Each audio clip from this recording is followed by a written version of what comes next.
The following presentation is brought to you live from Dallas, Texas, for the 26th Annual International Association of Square Dance Callers Annual Convention. This is Tape 9. Partners, help with promotion. Okay, I'd like to welcome you to the session. It is Partners, Help with Promotion. We're going to talk a little bit about some things that we have and then throw it out to the floor because you've probably got more ideas than the four of us have since there's a lot more of you in the audience. Actually, before I start, I need a count on who might be interested in having lunch together, have reserved tables so that the partners can have lunch together. Is there anyone?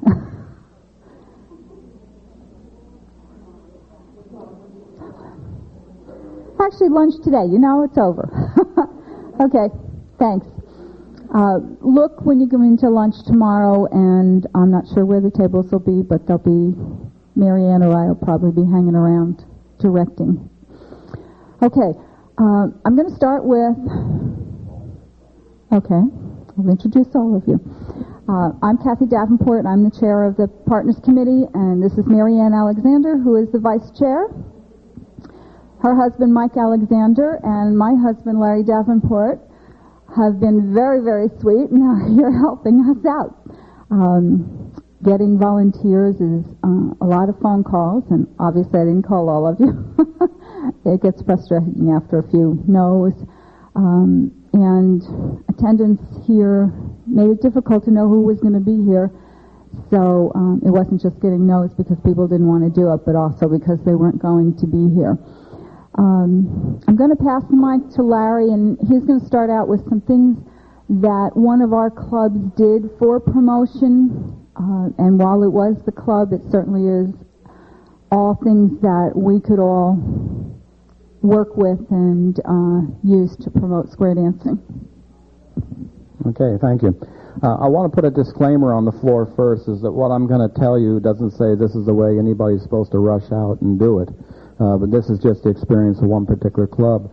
And what I also hope to try to do as we talk about it is I'd like to draw some thoughts out of it, not only what did this group do, but as callers, as partners, how can we help make this process work? And the other thing is I'm looking at the badge here and it says find them, hook them, keep them. And if we keep to a strict definition of promotion, I guess we're only in the find them period. But what I'm going to talk about, I think, is going to go a little bit farther than promotion, but just tell you how that particular experience worked, because it's going to help talk about, well, what role can the partner have in helping that experience work. I think we'll talk a little bit about find them, hook them, and keep them as we talk about it. This particular club is the Caper Cutters in San Francisco that I call for. It's a plus club. It's like most plus clubs now. It's not what you'd call a hard plus club or whatever the current word is. I don't really like to use the term soft plus. It's dancing that those dancers enjoy and add as much variety and what have you. But the thing that's neat about this particular club, it definitely hits on social. And those people are there because they're there with their friends. They're there having a social time. They like to dance as well, but that's not that if it were just a dancing club and they're there because they just want to dance the best stuff they ever could dance, the club would probably be about one square. As it is, because it's a nice social. Is that another wire? So we have a. we chose not to use the microphone up there because it had no cord attached to it. It's a wireless mic that. It's a quiet wireless mic. Well, while Jerry's working with that. But so I just want to give you an idea of what this particular club is. The other interesting, and I think I said it's about a 7 or 8 square club at this point. It's like a lot of our clubs now, the demographics are such that the average age is a lot older than I am. And so this club, in terms of bringing new people in, and wanting to bring in younger folks, they have the same kind of issue to deal with that, if the younger folks have sort of a hang-up about mixing with the older folks, then you sort of have that little problem to get across. And so I'm going to talk a little bit about how this worked. The other interesting thing about this club is they don't like to run a class every year. And generally speaking, that's sort of, if you don't run a class every year, you're saying the success of that particular club is on its way out. But they just, that's a lot of energy, and I think you'll understand as I start to tell you about their experience. The other thing that they, I'll add that right now. The other thing that they wanted to do this year is, traditionally, they have run their class with a second caller, same night, same time, different place, and so the class is segregated off to their own side, and you've got the club over here. Now, not that they're trying to be, keep it apart, but that just is the way they work. So they've had some success in the past of recruiting younger people, but the younger people sort of get to enjoy themselves over here. They're brought into the club, and you know the answer. They're sort of off the end, and they see it, they don't like it, they sort of leave. For a variety of reasons, not the least of which was economic, the club decided this particular year that they just really couldn't afford to put on that separate program with the separate callers, so they talked to me, and I said, gee, I don't have any problem at all, if the club has no problem, to put it all together in one setting. And so while we danced 7:30 to 9:30, we took the first, about hour and 15 minutes. So we weren't running a 2 hour a night class, but we were running from about 7:30 till 8:45. Then we would have a tip for the whole club, our meeting, and a couple of tips, and we were out of there by 9:30. So the club in this particular case agreed to that, and that was okay with them, that they were going to take this kind of a step back in the amount of dancing that they had at the plus level so they could deal with this. The offshoot of that is that when we brought people in by the promotional means I'm going to talk about a little bit, I'm still trying to set the stage a little bit for you. When we brought people in, they were members of the caper cutters with the rest of the caper cutters on night one. They were square dancers from night one. They were learning square dancers, and we've talked in some of our sessions that we want to get away from beginners and start calling people newer dancers. I think that's a term that I've heard in some of the halls. In this particular case, these were members of caper. They were not official members, of course. They hadn't been graduated and brought into the club, but they were nevertheless members of the club from the night one. We created a friendly environment and enough fun for these folks that came in the door that they wanted to stay to square dance. We did get some younger people. They wanted to stay to square dance. By the time they finished class, nobody remembered anybody had any age differences because they all got to know each other. And so that's, if you haven't tried that approach with your clubs, that's really something that you could do. The particular techniques I'm going to talk about in this case brought 60 people in on night one. The usual 3 days, people took a look at it. We cut down to 30 people that actually stayed with the class, but on the other hand, we also graduated 30 people. We added 27 as new members of the club that year. So the environment we created and the ability to retain dancers was quite good. Now, how did they do that, since they don't do this every 4 years? They have an organizer, an organizer extraordinaire, and if you don't have an extraordinarily good organizer within your clubs, you need to sort of try to facilitate how to build that kind of expertise, because this individual took it on to really be the leader of putting together the new class. This was a September class. They formed a committee of which this individual was the leader. They started meeting once a week at their individual houses. They moved it around to plan for this. They started meeting in March for a September class. And they looked at every idea they could think of. They weighed the positives, the negatives, what they would try. They put together flyer campaigns. They put together going out and meeting people campaigns. They put together, because this was in San Francisco, the population density was such, they decided to try a coupon that could be put in these mailings that you all see in your mailbox from time to time and flooded how many square blocks around where caper cutters meet. The point is, they didn't try just one thing. It's hard to say what was mostly responsible. They tried a variety of things, but I guess when it all comes back down to the bottom line, it's personal touch. They got their people interested in meeting other people. Excuse me. This was not a case. Excuse me. This was not a case of somebody knew somebody else and brought them in the very traditional positive way of bringing people in, that you know somebody that's not in square dancing, drag them in.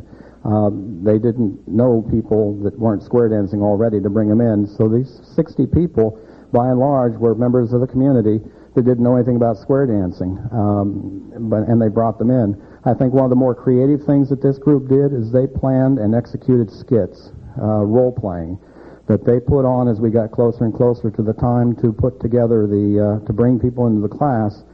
For I don't know how many weeks ahead of that, as part of our evening meeting time during the dance, members of this committee would do role-playing on how to approach people, how to talk to people, what to say to people, how to overcome your fears of contacting people, where to meet people. We had one skit that I remembered, if you were on Muni, which is the local transportation system in San Francisco, how you could strike up a conversation with somebody on Muni and tell them all about square dancing.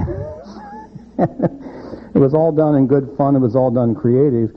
I wish I could tell you which parts of that were the most successful, but all of that brought together, and this was, they hadn't run a class for 4 years, this all brought together the 60 people that I talked about. What we did on night one is we made sure that everybody felt welcome. There was nothing, any particular mystery to do that other than we made sure that the club had been prepped, again, through all these pre-sessions on how to greet people when they came in the door that night, how to make sure they struck up conversations with folks, made them feel welcome, just cocktail hour chatter or whatever you wish, but the fact of the matter was just make sure that the club knew that it was their responsibility to make these people feel welcome from night one. And it was training. But the club was interested, and the club did the training.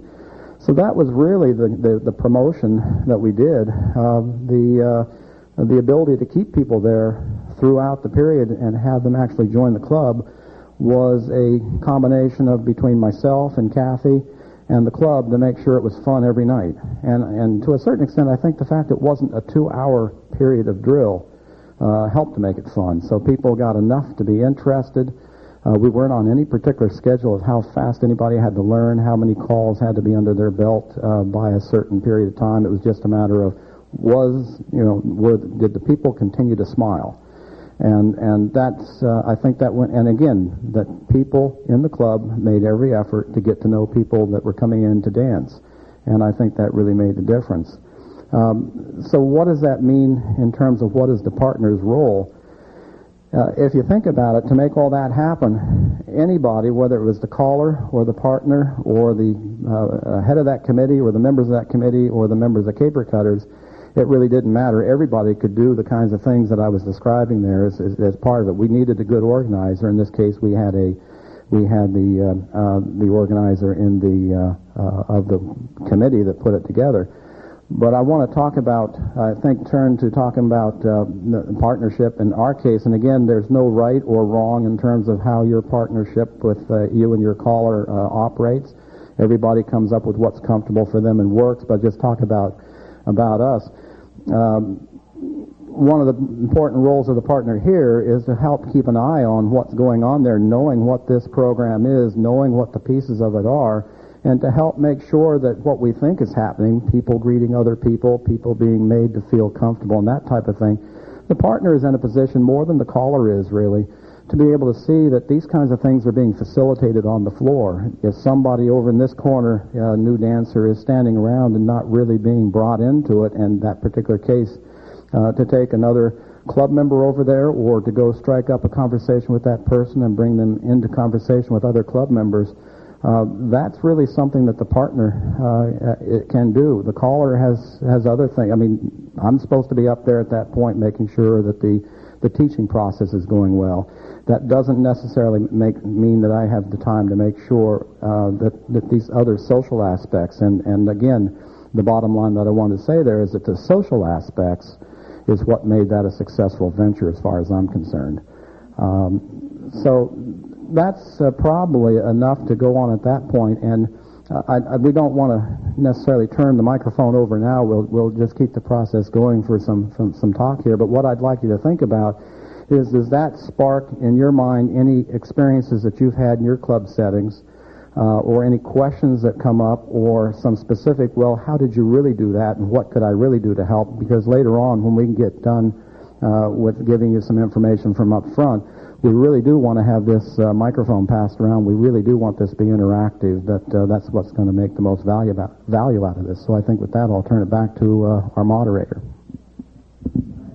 some of the things that that club did, probably all the areas have these little newspapers that you can put free ads in. I think they put ads in about 30 of those in the San Francisco area. We have one computer expert who makes wonderful, colorful flyers. Attached to those were little pockets with wonderful, colorful little business cards for the club that said when class was starting. And this committee put those on any telephone pole in any store. I don't think they put them at the post office. I don't think you can hang those there anymore. But if they could, anywhere that would allow them to hang those, they put them. They also made an effort with these packages of coupons that come out in the mail. I think they said that for 10,000 of those little coupons in the mailers, it was $400. They decided that if they got 2 dancers to dance 2 years, they would break even with that, and they felt that was a worthwhile effort. They did get 2 dancers, and I believe the 2 dancers are still dancing. So they feel that was successful. Obviously, that's a financial issue. But any of these things, if you guys are computer experts, you can certainly help with flyers and any of those things. And certainly clubs, even if the clubs are dancer-run clubs, they're looking for help. So, and these things really worked. I've heard about spaghetti dinners, because obviously everybody loves food.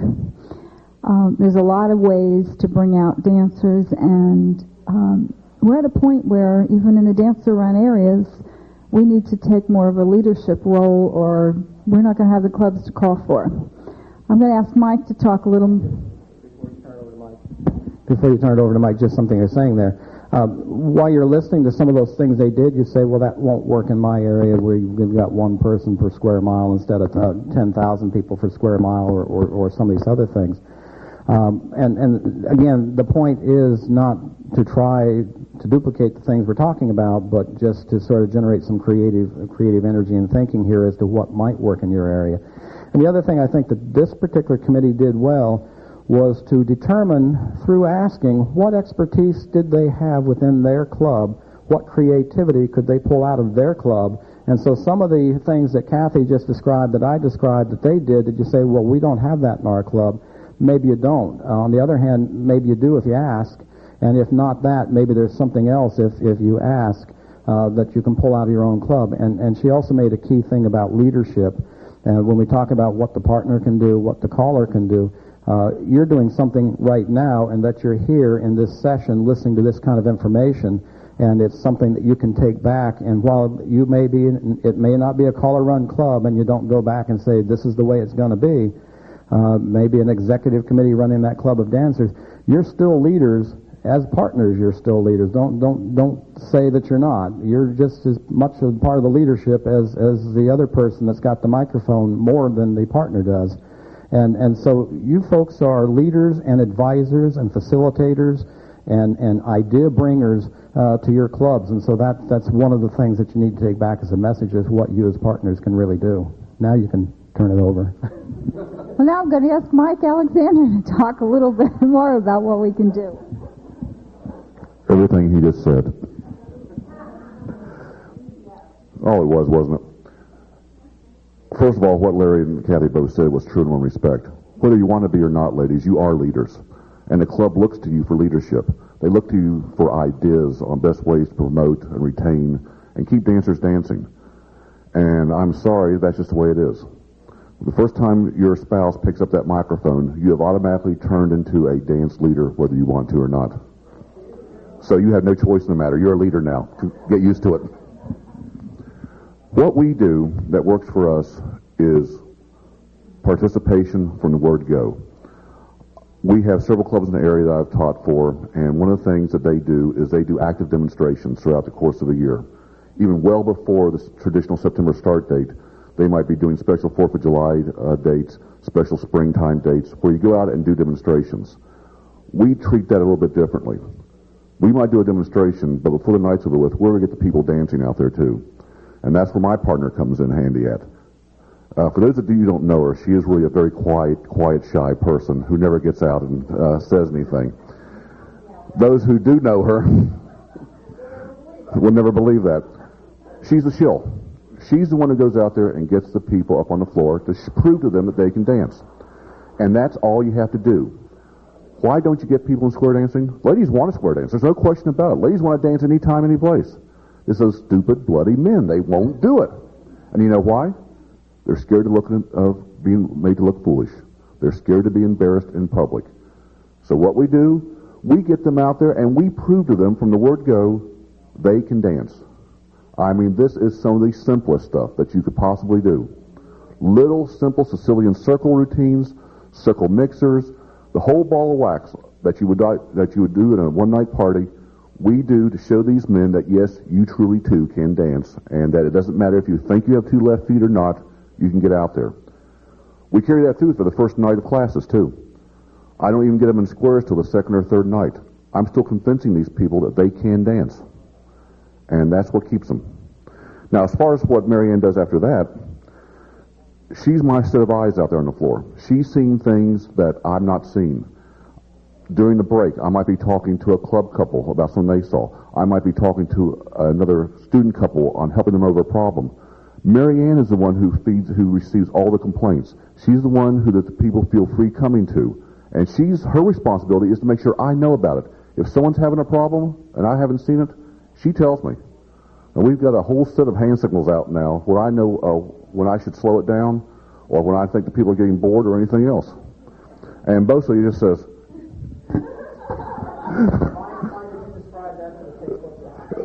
I don't think I can. I couldn't have done that if this was videotaped rather than audio. But it's true, because the dancers are more apt to go to the partner than they are to the caller. And ladies, that is one hell of a responsibility. Because you have to be right every time. You're the one that has to intercede between the dancer and the caller. And if you don't do that, they're not going to come back. Some of the things that we've done over the past few years have really worked out well for us in our club environments. Unlike what Larry and Kathy did with their club, where the members, the new dancers came in and were immediately made part of the club, we kept our dancers pretty much isolated. I don't use angels. The only time I use an angel is when I have to have them to fill up a square, and that is the only time. The last class, we had an even number of dancers, so we never had to use angels, except on those rare occasions that someone was sick. So there's not much interaction between the club and the new students until later on in the program. But what we do, the club is a very strong sponsor of our class program, and they want to get involved, and when they have an opportunity to, they take full advantage of it. So what we do, or what Marianne organizes, is she organizes a special dance. The class sponsors the dance and invites the club members to it. The turnout is fantastic. Every club member is eager to meet the class. I especially make sure, because you all know as well as I do, that after you get onto the plus level, most dancers, club dancers, cannot dance basics anymore. I set it up. I set the club dancers up, and they know they're going to be set up, and they don't really complain about it. First tip, students can succeed, club dancers can't. Because the club dancers aren't used to dancing that type of basics anymore. All of a sudden, the students are put at a very relaxed case because they're dancing and the club's broken down. It's eliminated all the barriers at that point. And yes, they're set up. They're set up terribly, but it does work. Everyone has a good laugh about it. All of a sudden, the students are no longer, the new dancers are no longer nervous. Because all of a sudden, it's been proven to them that the club dancers can break down too, and it's quite obvious that they were not trying to break down. As far as it goes for promotion, the spouse, I don't care who it is responsible for the success of the club. You are the social director. You are the ones the people will go to with problems. You are the ones who act as an interface between the students and the dancers, the new dancers, and the club itself. And this is your all's obligation. You're not up there teaching a class like Larry and I are. And probably it's a good thing because they could probably do a better job than we could, be quite honest. But you all have the most important job. We can teach them. But it's up to you to keep them involved in the activities. It's up to you to make it a social aspect, to make the sociability for them. It's up to you to make them feel like they're being a part of something.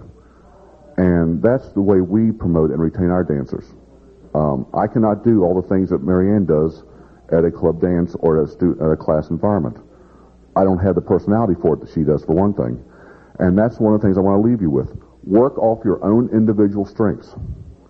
Marianne can no more be serious and logical in any given situation than the man in the moon. It just doesn't work. It's not her personality. But she uses that. She makes everyone have a good time at the class. People don't even realize they're taking lessons. They're having so much fun, they're laughing so much because of her that they want to come back. They're eager to come back. Some of you who are more serious or not as forward in getting out in public and speaking, use that to your strength. Become the resource for the people. Be the ones who they'll come and talk to on a one-to-one basis on, well, what do I wear? What do I do? Am I going to be able to succeed in this? They'll come to you because you're serious about it, and they realize that you're actually considering what the answer is you're giving them. And you're being very thoughtful with them, and they're going to appreciate that. Each type of dancer is going to want to go or is going to be better suited by going to a person with a different personality. The ones who are serious are not going to go to Marianne necessarily. They might come to me directly. But the ones who are more outgoing, who are more fun-oriented, they're going to go to her first before they would to me probably. So you play off your own strengths. And that's the best way I can describe it. I'm going to turn it back over to our moderator right now and let her open it up. Something else that our Monday night club, we attracted young people. Shock, don't fall off your chairs, but we did. We attracted some really young people. One of the problems with that, where the club itself is quite elderly, was that these people were coming straight from work. They're used to wearing blue jeans. They were not going to wear square dance clothes to class. There was just no way. And even the ladies weren't wearing dresses, and we had one that wore them way up here. I started wearing different clothes. I came in slacks one week. I came in what I wore to work, which is a business suit, one week.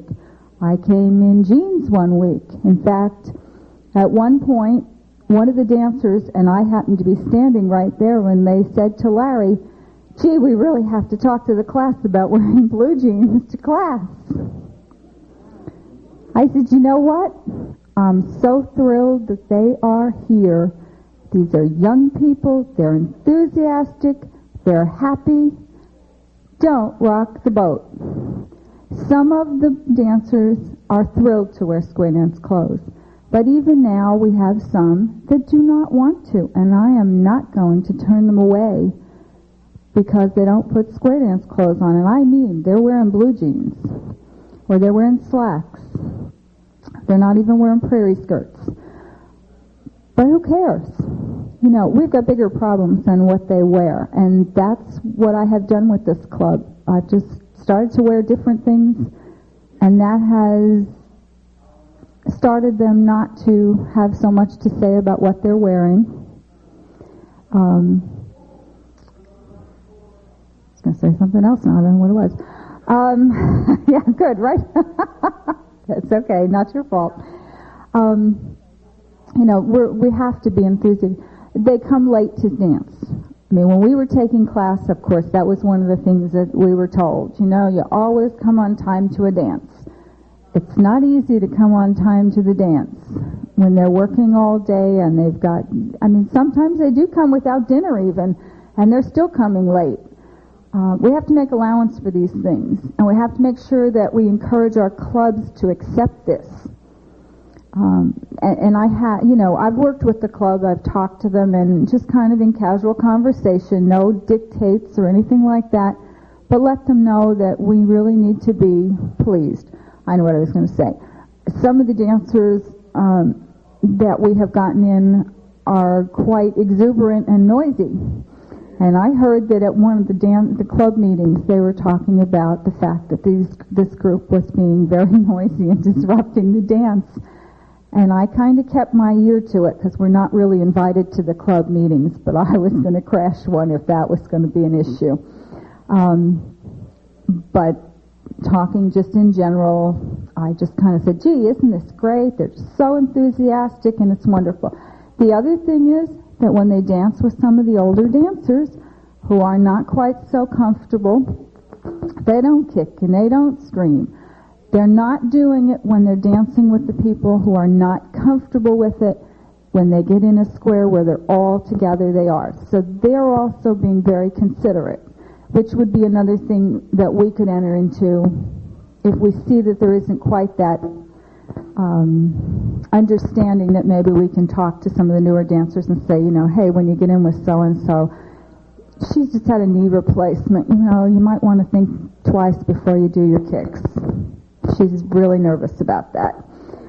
You know, they may not understand that. They may not realize that some of these older people are not comfortable with kicks and twirls and all the extra stuff because they're afraid they're going to get knocked over and break a hip or something. So these are things that we can do to kind of help with the situation too. And I think we want to call on Marianne here. Hi, girls. It's really nice to see so many familiar faces. We've seen you a couple of years, and we're so glad to have you here. I want to touch on something that I don't think a lot of us realize how much influence we have on the club. And how many of you have to go to the dance tonight? You really don't want to. You'd rather stay home and watch a movie, but you go anyway because you, have to go. Okay, so you walk in with this attitude of, I don't even want to be here. I want to be in my pajamas. I want to watch the movie, and you kind of sit in a corner and you don't talk to anybody. And I've kind of watched, and not that I'm that influential, but I kind of think sometimes I am, because if I'm not up and doing my thing, then everybody's kind of quiet and, kind of not chitty-chatty.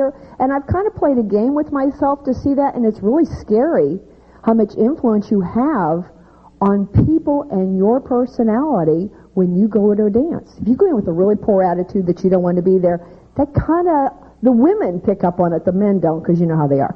But the women kind of say, Marianne's a little quiet tonight. Is she sick? No, leave me alone. I wanted to be home watching this movie. Do you know what I'm saying? And it's really, I've really played this game with myself to kind of see that, and it's really happened a lot. Clothes is a big thing, and this is really such a subject with me. I can get on a soapbox for weeks about this, about come the way you want to come. None of us out there are going to wear short shorts, right? None of us are going to let these little chub arms hang out anymore. So you know that we're all going to come modestly dressed. And one night I was late from work, and I ran the door, and I had a pair of slacks and a sweater on. I said, come on, let's go. And we went to the dance, and I was going like, oh, how come Marianne gets to come in these clothes? I said, I'd be so much more comfortable. And I said, you know what?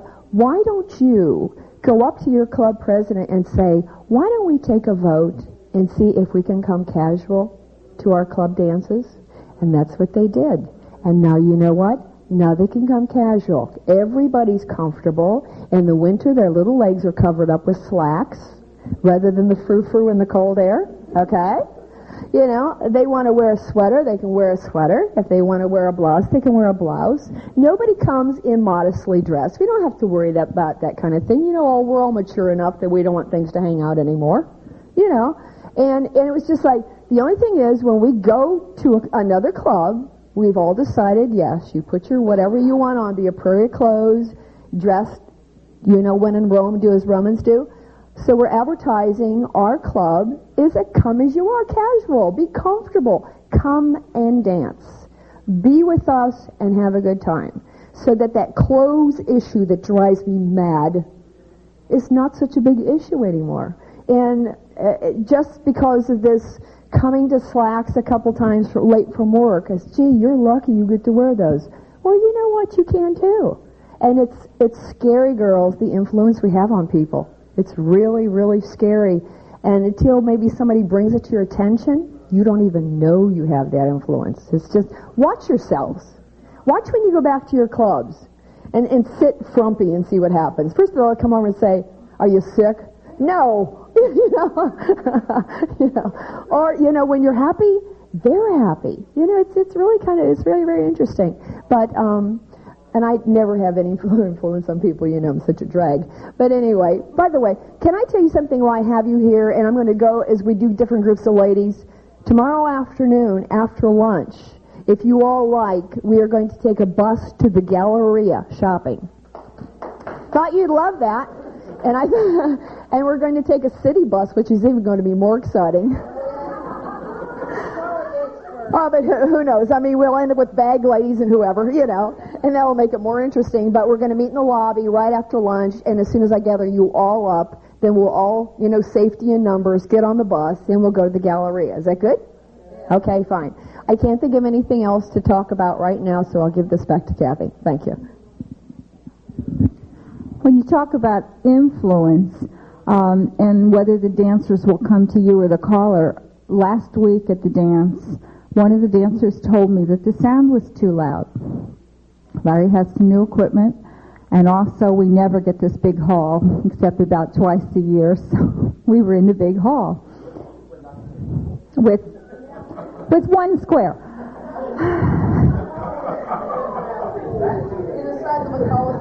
Right. Big hall. It's beautiful, wooden floor, but we can't afford it, so only the weeks that nobody's there, which is very rare, do we get it in this community center. And I wasn't really paying attention because the halls that he calls in, he knows how to sound them. I do sound his halls for him, but, you know, I just wasn't paying attention. And she came up to me and said, gee, we were really getting blasted out. I said, well, why didn't you tell him? Oh, I couldn't do that. I said, that's ridiculous. Just tell him. But this is also a woman who has told me when several of the ladies were talking about their husbands, and I sat down and was going to say something, and they were saying how this or that or whatever, negative things, not terribly negative, but you know how it is. And I sat down and they said, Kathy, you can't say anything. Your husband's perfect. I said, oh, barf. Yeah, that's exactly it. I see nothing wrong with that. Mike sees nothing wrong with that. Well, I did. I kind of had to differ, but this particular club, I have to be very, very careful about what I criticize from the floor, because this particular club does think that Larry walks on water. Yes, Larry's got them very much snowed.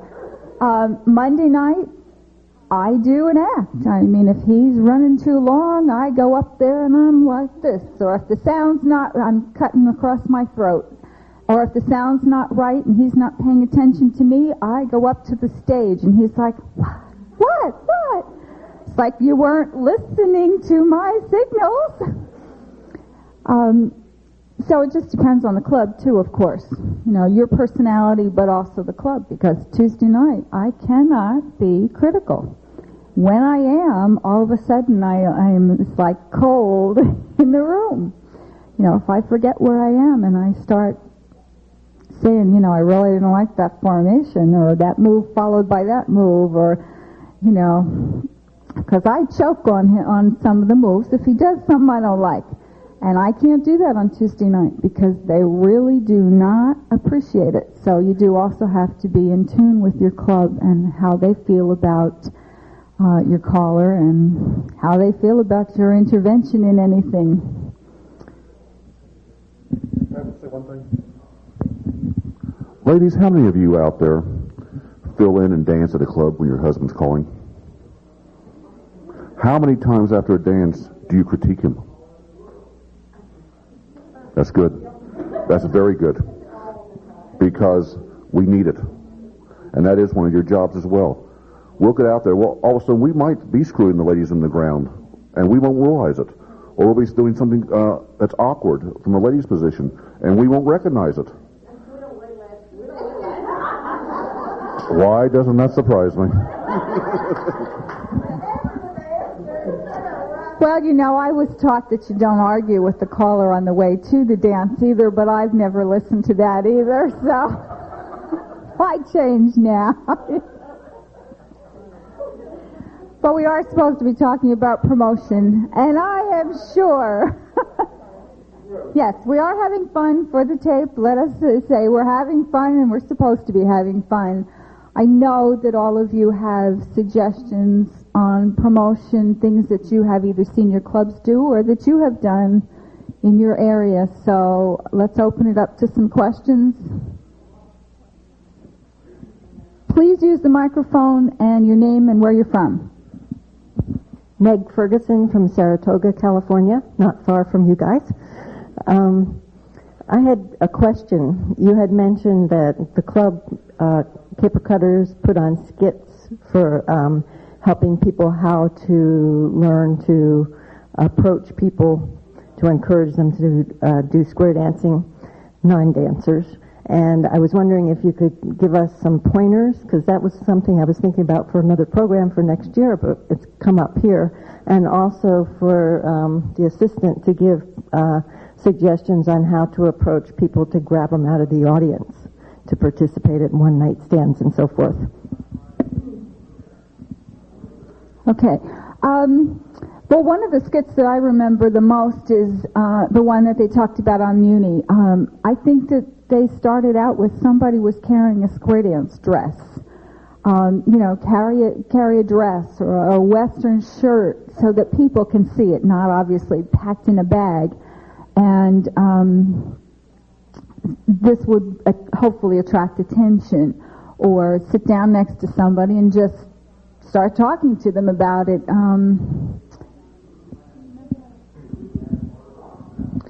Yeah, I think what Kathy's saying there is they really did a good job of picking out different kind of situations. I'm not sure which of these skits they used and which ones are just sort of representative, but if you're in the checkout line at the grocery store, if you're at the library, if you're at any other club, activity, senior citizens, young folks, get-togethers, whatever that people are at, if you're at church, if you're at any other kind of social club, they really, this committee that put this together thought of different kinds of situations that they felt that people in the club could run into. They always tried to put a little humor in it. They always had, a representative who, a person in the role who was playing the dancer, another representative who was playing the contact. They tried to make sure that in whatever dialogue they put together, that it didn't just work wonderfully. They had the difficult contact. How do you respond if somebody wasn't all that interested in what you're talking about? And so they didn't make it just look easy for everybody.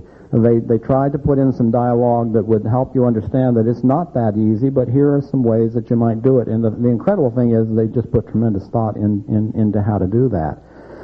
They did use the suggestion, as Kathy says, wear a square dance shirt, wear a square dance outfit where you're going somewhere. People are going to ask you about it. I mean, wow, what's that all about? You get an opportunity to have people start talking to you.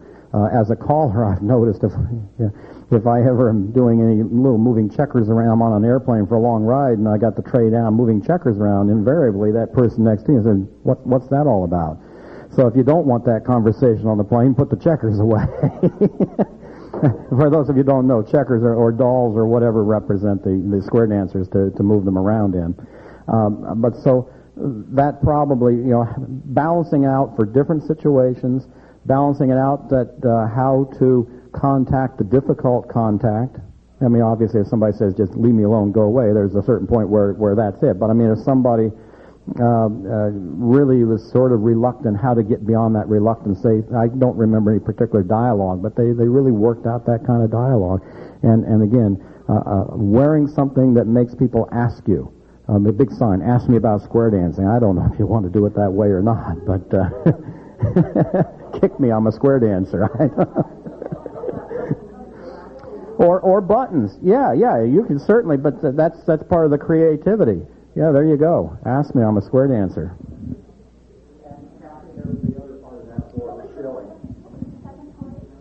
They wanted to know how you get people to come out and dance. How do I get the men out to dance? Oh, at a one-night stand. Well, that didn't sound very good. How about a one-night party? Come on, girls. That's right. Right, absolutely. At a one-night stand, when Michael's doing, usually At a one-night stand, you're getting everybody up anyway. I think what the question you want to ask is maybe a demonstration to get the people. Okay, fine, that's how that works. What you don't tell them that we're coming after them because they'll run. You never ever say we need some volunteers because that crowd will disperse just like that. So what you do if you have your dancers there and you're doing a demonstration, they know to go out and get somebody to call, or never tells them, just go get them. And the dancers that you've got programmed to do this, they know they're not supposed to say anything either. You just go get a body, go get a man, the women go get men, and the men go get the women. And just drag them out. You don't ask, you just drag them. 9 times out of 10 they'll come. They'll kick and scream a little bit, but you get them out there, it'll be fun.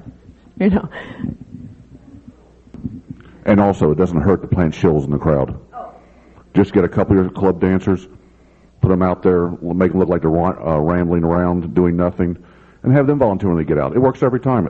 All you need is that first couple to break the ice, and you'll start getting other people then. I know what you were asking now. Oh, geez, I know what when we're doing a party, how do I get the men out? Oh, excuse me. Oh, okay. When we're doing a party and the men don't want to come out, I bodily go get them. I do. I just get them. Don't I, Michael? I'll just drag them out their seats. Because the wives are already out there and they're really ready to go. And Ralphie is not going to get up because he don't want to dance. You know what I mean? And I'll just say, come on, Ralphie, do this bit. I just get all kinds of things. And I usually get them out there, reluctantly. But once they're up, then they're cool and then we're fine. Yeah. I'm sorry. I misunderstood. I think we had a question back here. No? You want to show your button? Okay, well, that's good, too. Ask me about square dancing. Let me pass it around, and we'll make sure it gets back to the owner. We have a button in our province that says square dance for the health of it. And we get a lot of questions on that. Thanks, Terry Mallard. Mary McCravey from O'Fallon, Missouri. This year, they did something, after you've been in it a while, you think that you have thought of everything. But evidently, someone got some signs from a real estate agency, and they said, ask about square dancing with a telephone number. That has been the most successful thing that has been done in our area. We had lots of comments.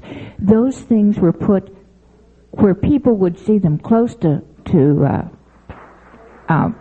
stop areas, grocery stores, places where people would see them and call. It was really good.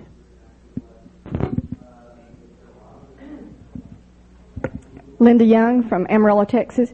My husband called for a singles group, and we had more ladies than men, and we had ladies that said, I'm not going to go over and ask a man to dance, and we had a problem.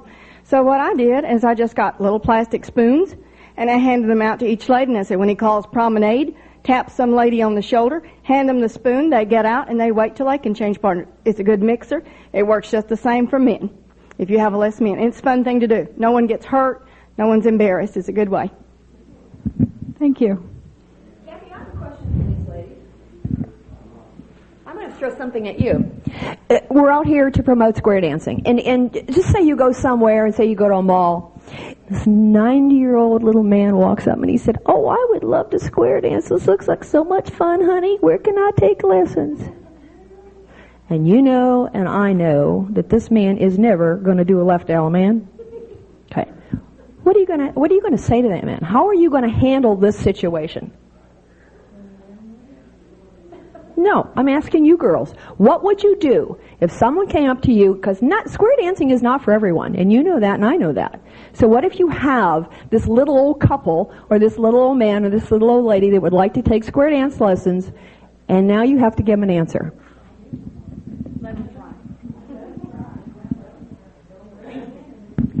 In some areas, this is Ruth Quisenberry from here in Dallas. In some areas, there are some senior citizens clubs in connection with retirement centers, and I would direct them.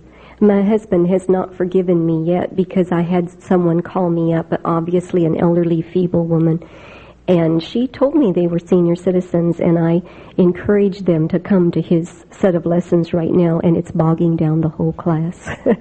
But so next time, I will direct them to the local senior citizen center where they have a class that goes at their pace. Okay, that's a very good answer. Very good answer. Anybody else? Starlin Wyckoff from Houston, Texas. I think it's very important about the dress. I'm so glad that you mentioned that because... Oh, yeah, I would do exactly what she did. I would direct them to a senior citizen, yeah. Yes, and I just want to make a real quick comment about the clothes. I think when you're teaching new people, it's very intimidating to be in costume. I've heard so many new people tell me, I don't want to dance with you because you're a professional. And I think it's very important to dress like the students do. And so that's why I started dressing casual at our classes, and even generic badges. You're just like one of them. We're professional what? Professional dancers. Oh, okay. I'm Joanne Johnson from Downey, California, and we have an angel he's very necessary to our class, and he's about 87 or 89, and he went off on a trip to China, so it depends. You have to almost see that person first. That's right. That's right. Your name? My name is Barbara Burton from Okmulgee, Oklahoma, and in Oklahoma, we just celebrated in October. The lady turned 90 years old. Her husband was a caller. She dances every tip, and her partner does too. They do all of the round dancing and all of the line dancing. They never sit down all evening. They are the most active couple. So, like she said, it depends on the people. And I think that they had probably been dancing for a great many years, you know, so of course they remembered everything. But I'm saying if you kind of, someone that age coming into lessons, that would be almost an impossibility. A normal, you know. I don't hardly remember, and I'm only 22.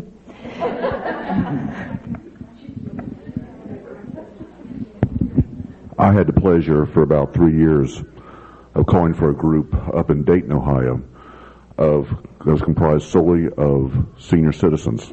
They danced only the basic level, and the average age of that group was in their mid-80s. They can do it. It takes longer. It is very gratifying as a caller when you're out there calling to these people, and one of the men is out there on a cane trying to do a swing through. But he's doing it, and everyone just adjusts for it. You slow it down to almost microscopic speed, but he's getting through it. No one cares. They all have a good time. The interesting part of this was out of that group, the average attendance at a dance was 9 squares. Of that 9 squares, 4 came from the advanced ranks. And it just slowed down enough they couldn't keep up with it anymore. But this area had provided a mechanism for them to keep dancing. They were getting old. They couldn't drive at night anymore, so they met in the afternoons. It's a very gratifying experience, believe me.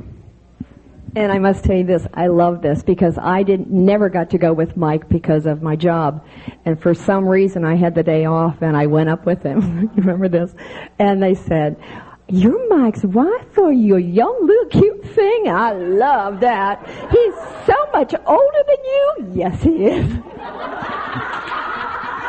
I'm 9 years older than Michael, and I loved it.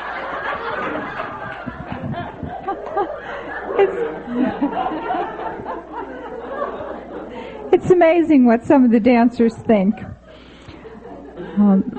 I don't just dress casual for class time. If we go out and do demos, I will dress casual, prairie skirt at the very least, sometimes a denim skirt or something like that. And I think that we need to encourage our dancers not to go out to demos in their fanciest, frilliest, fullest skirts because it scares people away. They think, just as we were just told, you're professional. You know what you're doing. I can't do that. So, I think part of the demo scene, we need to encourage people not to be dressed to scare people. Especially if you have an older club where they've been dancing 30 years, they forget what it was like. And maybe it wasn't the same then. Maybe it wasn't as terrifying to see someone in square dance clothes. we were just new dancers, and we were in a restaurant, and there was like 20 of us, and there were little old ladies sitting by the table, and they kept and pointing. And the one says, I don't know who they are, but they're important. I can tell they're important. They got those funny costumes on. They're somebody. We don't know who they are, but they're somebody. They thought we were professional something, so I don't know what exactly. Do you want to pass the mic and see if they have anything to say? If you girls have anything to... Edith Dunham from Fort Smith, Arkansas. I have a question. We, in our area, can get the interest shown. They ask questions. Oh, I'd love to do that. I'd just love to do that. Where can I do that? Then the question, you talk to them, they're really enthused. Then they ask the question, how long does it take? It's a bombshell. What do you do from there? Well, for one thing, if you're conducting a program that they're dancing from night one, it doesn't take any time at all, because they're dancing right from the start, and that's probably the most important thing.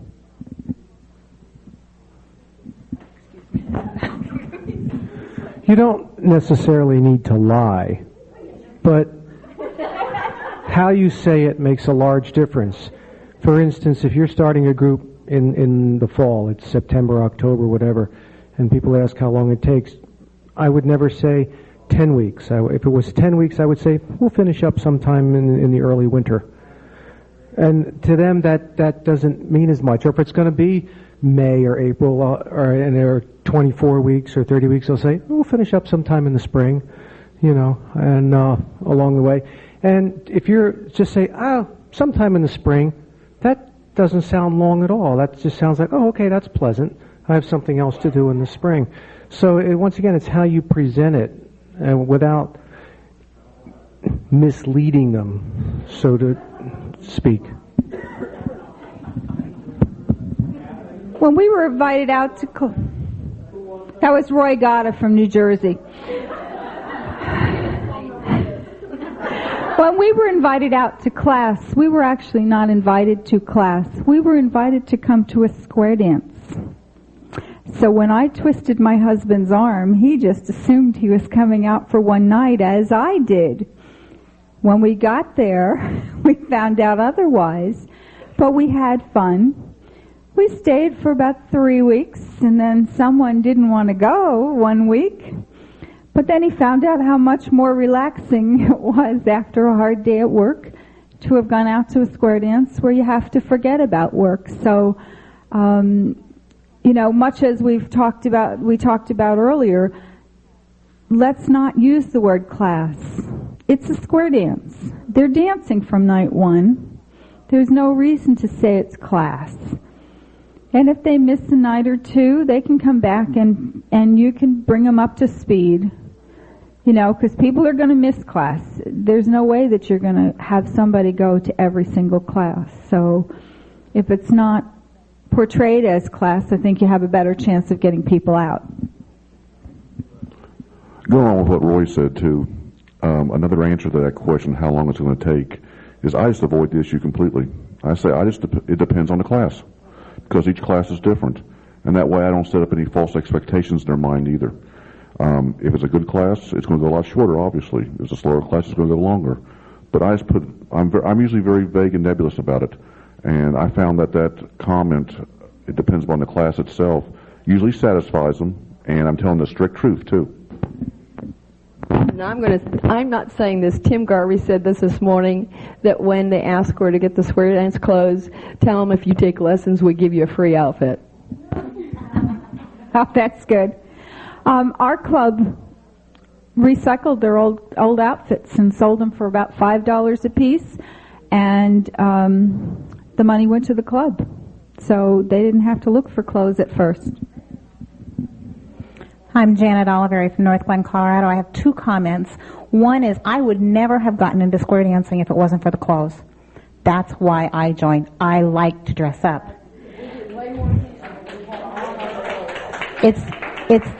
It's free advertising for the club. The other thing is that my husband had business cards made up, and it's got his email address on it, his fax number, his phone number, our address, and we hand them out to everybody who asks about square dancing, and we do talk a lot. And we have on it Square dancing is friendship set to music. And we hand them out to everybody. We leave them in restaurants. So, one of our clubs has business cards that they hand out with all the information on how to contact the club. I just want to make one follow-up comment on clothes, just as a reminder that what we're trying to preach here isn't a particular what you wear or don't wear, but that there's flexibility. And depending on what your situation is, you should match what the right clothing is to your situation. If the traditional square dance costume is what attracts dancers for your club, your activity, that's super. When we're talking about the casual, we're talking about situations where obviously there needed to be some flexibility there, and so we've adapted. And so there's no promotion of a particular dressing style here, but it's just to show that there is some flexibility and be creative and try to fit what's going to help you. Because our dancers come dressed up, and then I come more casual, which lets people know that it's okay to be more casual too. And I will sometimes dance the man's part at a demo, because if you've got a lot of ladies in that audience, you want them to know that grab your lady friend and come on out, because that's okay too. Renee Black from Fort Smith, Arkansas. When we took lessons, it was like a goal to, when you graduated, you got to wear the square dance clothes. We weren't not allowed, but it just wasn't really an option. We came in whatever we had on, and it was like a big thing when we got to buy our clothes. We were graduates. Well, our special was the Christmas dance. We got to wear clothes. Before that, they encouraged us to wear a skirt, though, and long sleeves for the men.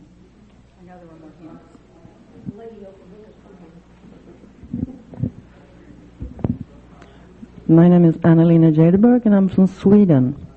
And I can hear here, it's a lot different over there. At our club, we never wear square dance clothes more than once a month when we have like a special occasion.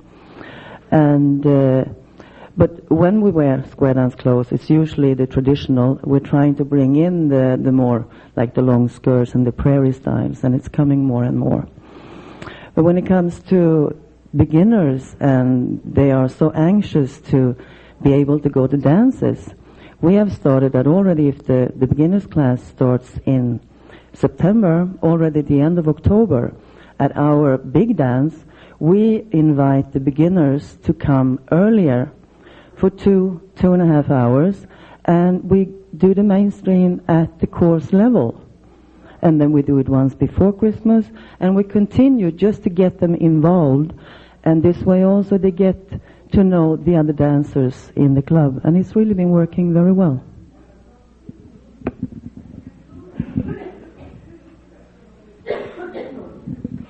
Going clear back to the beginning when you were talking about skits, I wanted to give an illustration of a real life thing that happened. A realtor was showing some people a house, and she had her square dance clothes in the back seat. And they said, "Oh, do you square dance?" And she said, "Yes." And they said, "We used to square dance," you know. And so she brought them to the club dance that night. And these people, Charles called a tip that was, you know, he watched them and made sure that they were able to dance. He got them on the floor again, and they did real well. They're all excited about it, and they're going to get back into square dancing. And then if I could just mention one other thing, and it's about the length of lessons, and I keep hearing this controversy over the length of lessons. If we were to be real honest, we're not even asking these people to commit to a 10, 12, 14-week set of lessons. We're asking them to commit to a lifetime of square dancing. So I really like what somebody said earlier about, it might have been in one of the other sessions I was in, about not having a goal that they have to learn by such and such a date, but are they having fun right now? Make the lessons fun. Have them be having fun from the very beginning so that they're enjoying what they're doing right now and they feel like they're dancing now.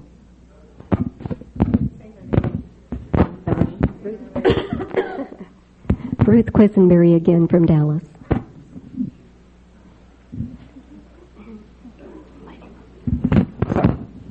I'm Kathleen Rollo from San Antonio, and I just wanted to share something that happened in our area last fall that worked. And it was a combined effort of the Dancers Association and the Callers Association, but the Dancers Association is the one that sparked it. And they decided to have a fun night to invite people that would like to be students of square dance, who would like to learn the activity or might like to learn. And they did try the tickets in the mail, and they also gave tickets to experienced dancers to hand to their friends. And there was a scramble among the experienced dancers, scared to death that they were going to be so outnumbered they wouldn't get to participate. The callers that were going to teach the classes were the ones that called the dance. They shared the time. And they had on the ticket a place where you could put, the new dancer could put who invited them. The Dancers Association had trifold flyers listing all the classes being offered that they had. If anybody let them know they were having classes, they were all listed: time, date, place, contact. And these were handed out at that dance. Plus there was a table for each club to put down to have information about their dance. It was very interesting to see these people come from all over town and try out this activity and then decide, yes, I want to go this, or wait a minute, I can't make the class here, but I can make that class. And the biggest complaint, they only did it once. People said, can you do it again within the next few weeks so I can bring friends? But it just hadn't been programmed ahead. It was a first-time try, and obviously the newer people would like to have had that a regular basis. That is something we try to do, is have the local books, so that if anybody can't really come out, if we have a Wednesday night club and they've come out to try class on Wednesday night, but it's really not convenient, we try to have the information on, say, a Thursday night club or a Monday night club that's having class. Because sure, we'd love to have these people in our club, but the more important thing is let's get them in the activity.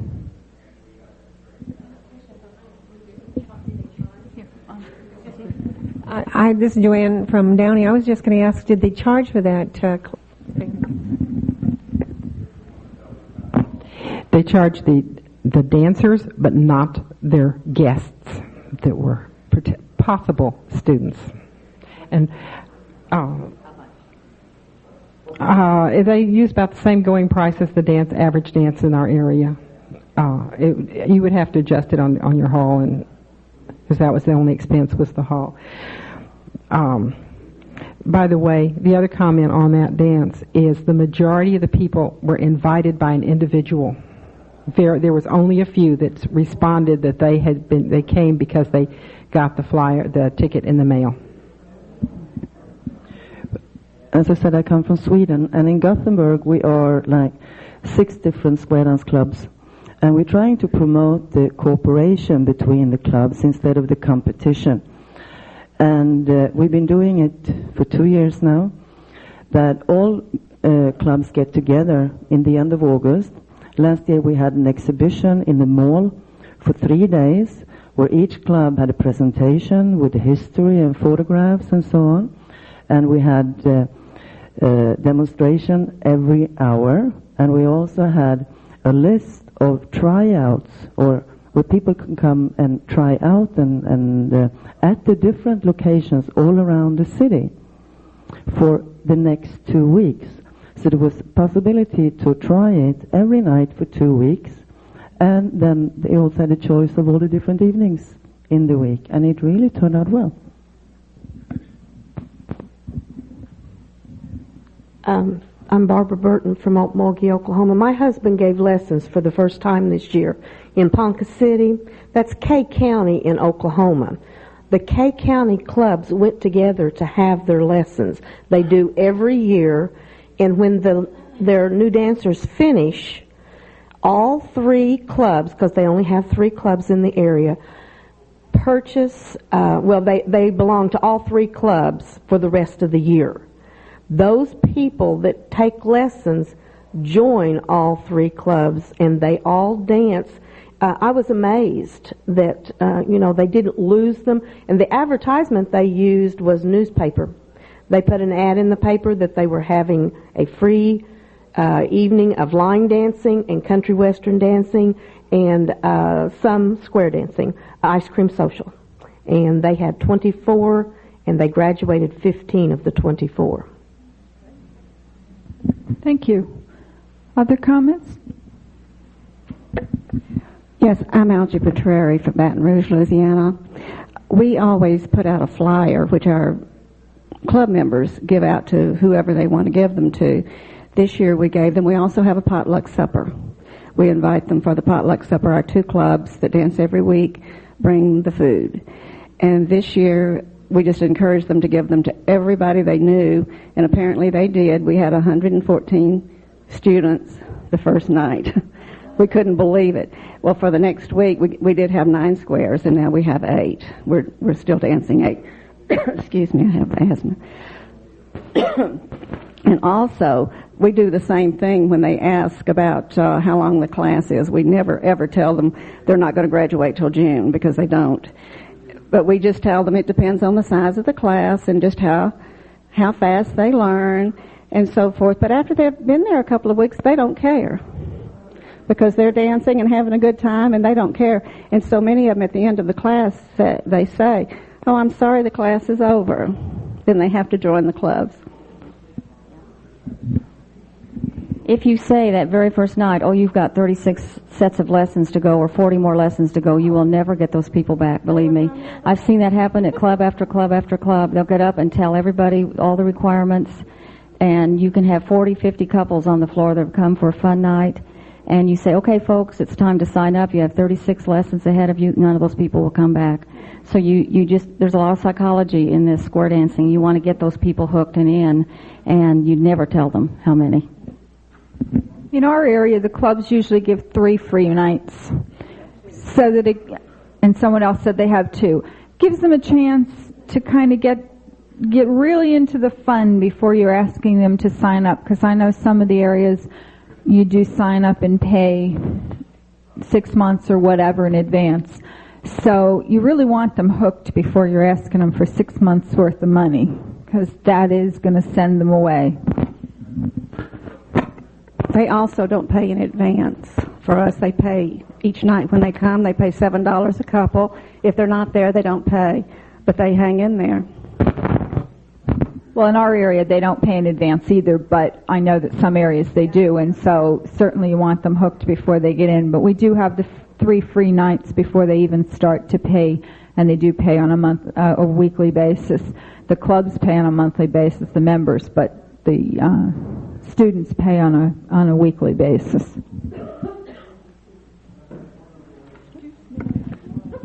Ellen Cole, Marion, Indiana. I recently heard of a club, this fellow told Larry, they had tried, they didn't have to pay for the hall, the guy owned the hall, so they didn't have to pay rent. They ran 10 weeks of free lessons. They got all the publicity they could possibly get free. Because the lessons were free, everybody was willing to give out their flyers. They could even got the dry cleaners to put them on their cleaning because the lessons were free. They did have a real big turnout for the first 10 weeks. They're getting ready to start their second 10 weeks. If you come back for the second 10 weeks, then you have to pay. And if they could bring a friend, and they're going to start over the first 10 weeks again, and they'll be like for the first hour and a half, and then the people that are coming back for the second 10 pay for the next hour and a half. And about half the people that came to the first set are signed up for the second set. And then a few of them are going to still come back to the 10 weeks of free lessons. But maybe after 10 more weeks, they'll decide they want to go 10 more weeks and then pay for them. So they're going to soon find out if this is going to work. Thank you. Others? Questions? Comments?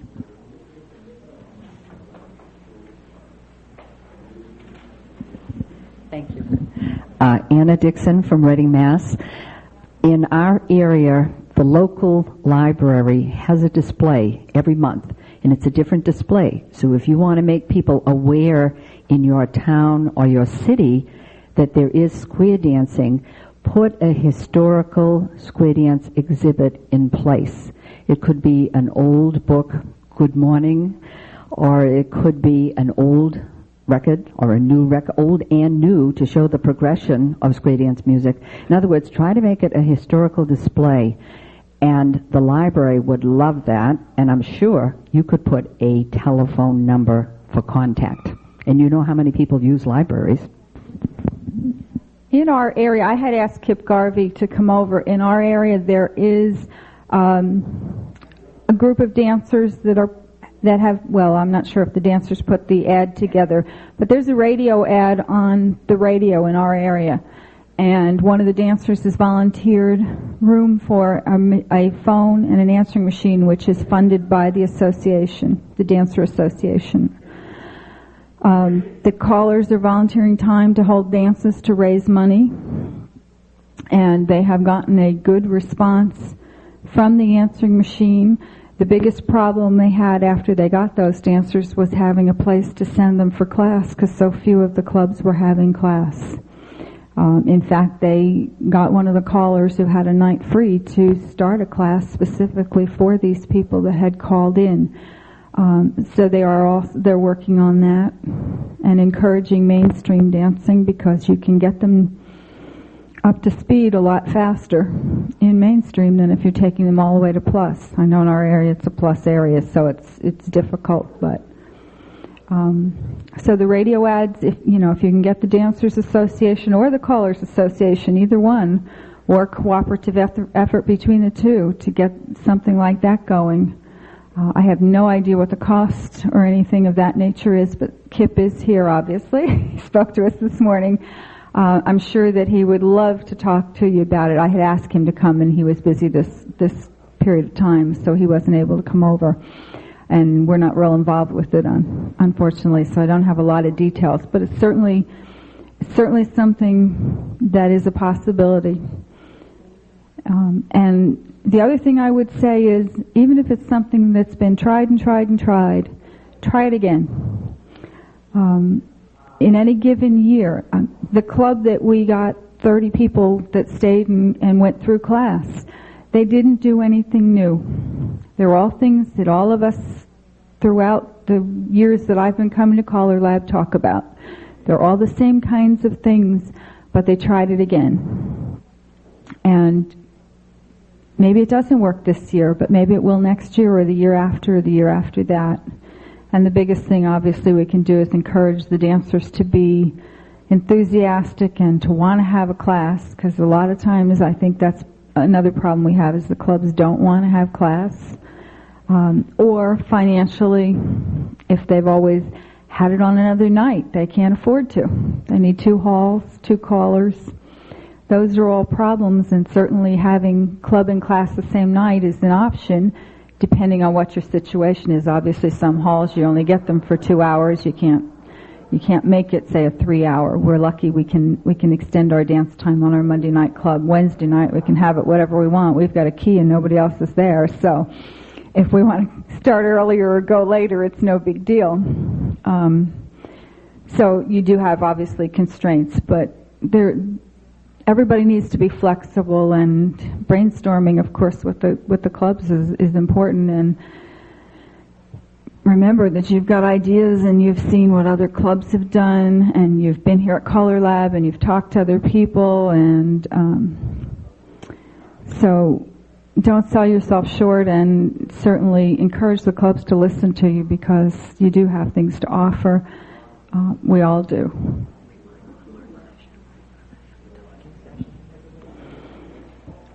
Okay. I'm going to remind you what else we've got left here, and then if anybody has any final comments, because I think we're supposed to finish up at 3 o'clock. Okay, we have a committee meeting today at 3:30 in court. Anyone who has ideas on future sessions or what they'd like to do with the Partners Committee, come on down. Tomorrow morning at 9 o'clock, we have a partners session where we've got several different short subjects to go through. Any of you are interested in map reading? Larry's going to do a little map reading. Very short, very fun. Marianne's going to talk a little bit about booking. Some partners are booking agents, and some, like me, have refused forever. I've been begged, and I won't do it. So she's going to talk a little bit about that. We'll have Jerry Junk in to talk about the role of the partner from a different angle, probably, than most of us look at the role. And a little bit of organization. And our session, which we call Partners in Foremost, which was new last time, is at 10:45 tomorrow morning in Mustang. This is a session where everybody comes in. There is no set program. If you have a question, a problem, an issue, advice, a story to tell, whatever, and it is not recorded. This is our time to just get together and talk. We had a room not too much smaller than this last year, and we were in the hall. And we had to stop the conversation when we were late getting out, and even then people still wanted to keep talking. It's not recorded, and it's just anything and everything. It just really, we need you all there because you are the program. Whatever you want to talk about is what we talk about. And as I say, last year it was just really, really popular, and we had a really good time with it. And obviously we're trying it again. Think tonight what you want to talk about. I mean, problems. Any kind of problems you have. I mean, whatever. You know, deodorant, whatever, just whatever. You know, just anything that you have on your little minds that you don't know what to talk, any answers that maybe we can help you with. But it was a fun session last year. That's why we're doing it again this year because the response was so great. You won't believe what you hear tomorrow. Okay. Does anybody have any final comments they want to make? Well, I'd really like to thank Mike and Marianne and Larry. One final. Linda Young from Amarillo. I just want to caution everyone to watch your image. If you are going to go to a bar for an after party, why don't you take off your badge, okay? And also, in our hometown, we have a lot of charity dances, and that's such a good public image. It shows people that square dancers have a heart. We've done it for a young cancer victim. We've done it for Alzheimer's. I know you have a needy cause somewhere around you or near you, and it's great for square dancing. It's great for you, too. Okay. Thanks, everybody, for coming. Thank you for your comments. Have a good time, and we'll see you at some of the other sessions.